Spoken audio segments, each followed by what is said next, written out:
In an attempt to escape from what they believe to be a race of prehistoric, yellow-skinned giants, Tarzan and his friends take to an underground river in a dugout canoe.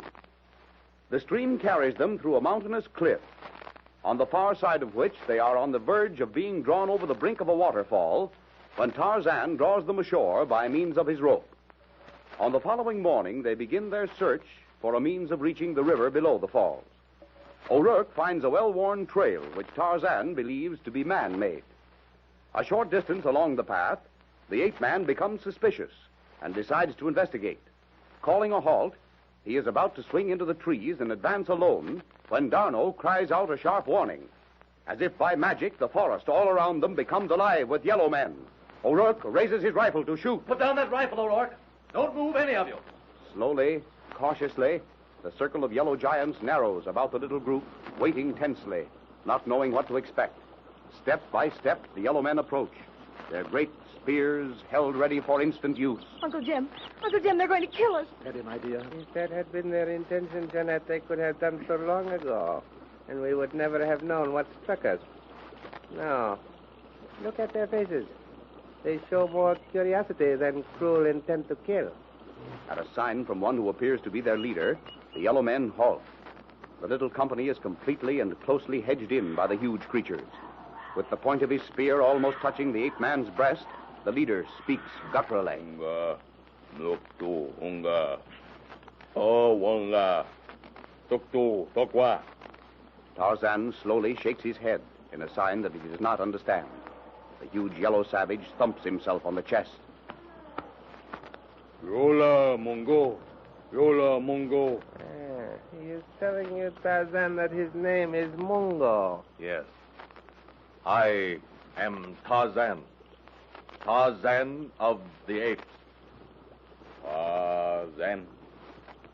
You, Tarzan. Parbleu!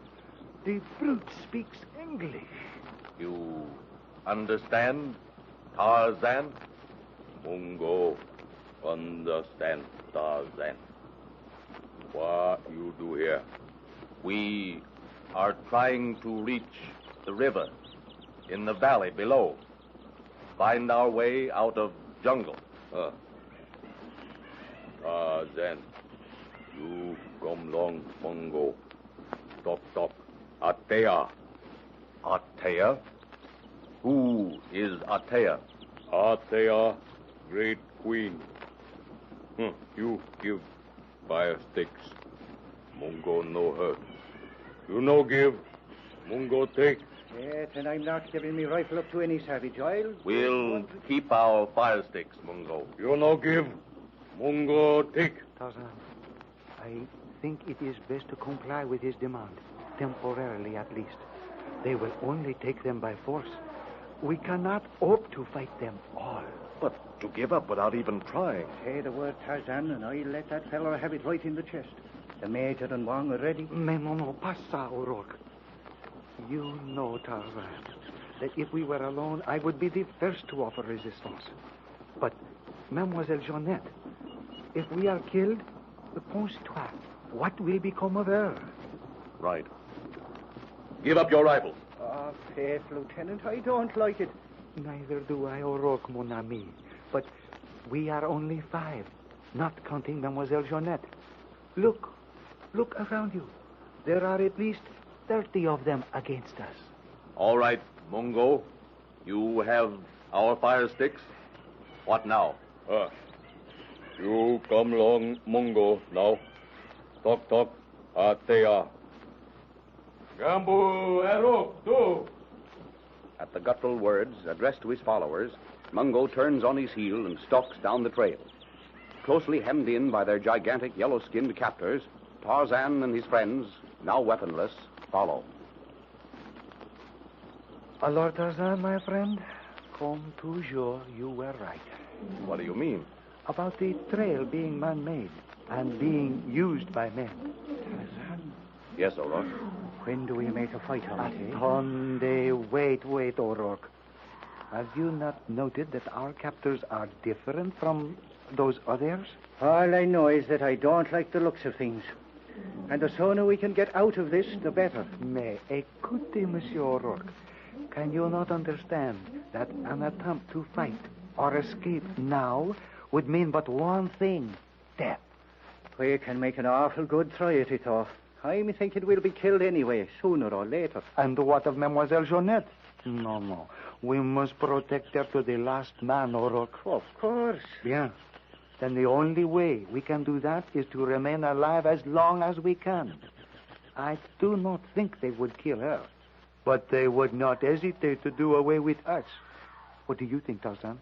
He is right, O'Rourke. Wait. All right, then, if you say so. We'll see it through. But at the first sign of treachery, I'm starting in on these heathen. Avec quoi?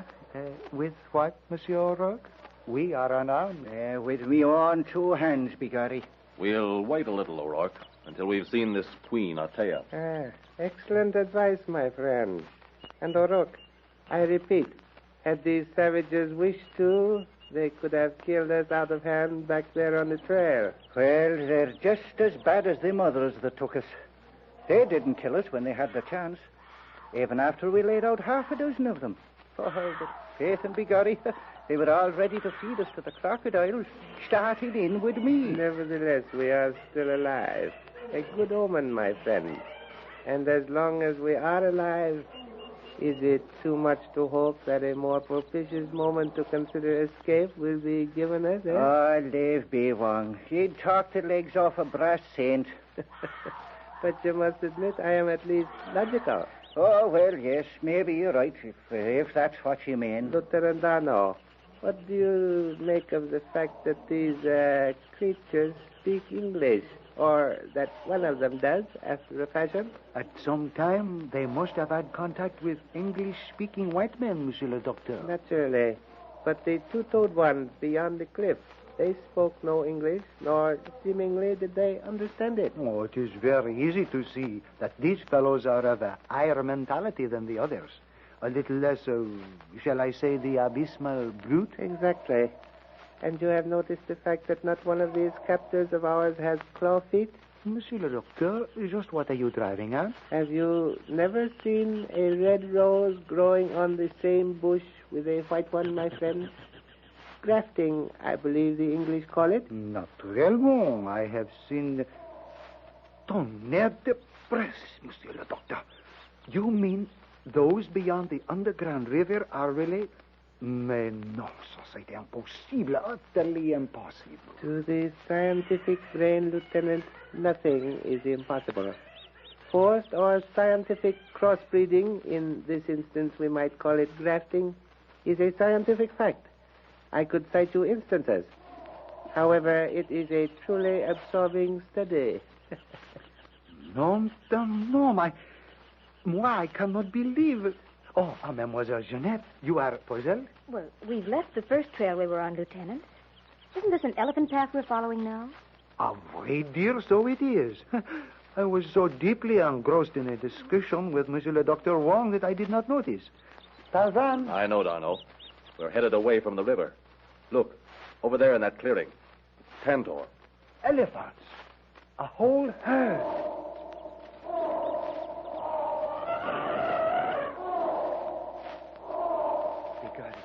See them yeller heathen fooling with them bulls. They're handling the elephants like regular mahouts. Riding African elephants ain't supposed to be possible or healthy. So I've heard, Jerry. Yet these fellows handle them easily enough.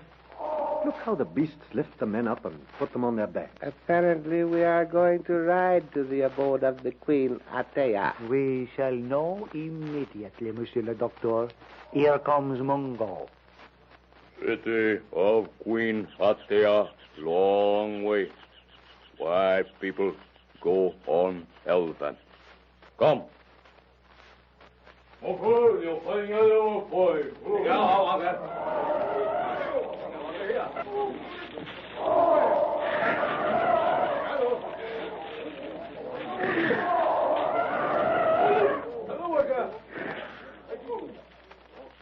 At a shout from Mungo, 6 great gray beasts, each guided by a yellow-skinned giant, come forward. Tarzan steps quietly out to meet the nearest. At a gruff command from its rider, the brute's trunk reaches out, encircles the ape-man's body, and lifts him gently to a seat on its back behind the mahout. When all are mounted, the entire troop, following a wide path, strikes off into the depths of the jungle. At high speed, the elephants follow the winding jungle path until near sunset, the trail ends abruptly on the edge of a small, saucer-like valley, treeless and barren. Half a mile distant, in the center of the plain, rises the city of Atea. Constructed of gray rock, the buildings are low, flat-roofed. One, apparently the palace, rises above the rest and is built entirely around and against a tall column of gray rock, like the keep of an ancient castle. Completely surrounding the city is a high, wide-topped stone wall with flat-roofed watchtowers every 100 yards. Over a well-traveled roadway, toward a massive gate, the elephants sway along. At their approach, the barrier swings open. Without pause, Mungo leads through a wide street crowded with gigantic yellow men and women to halt before a dome-roofed house.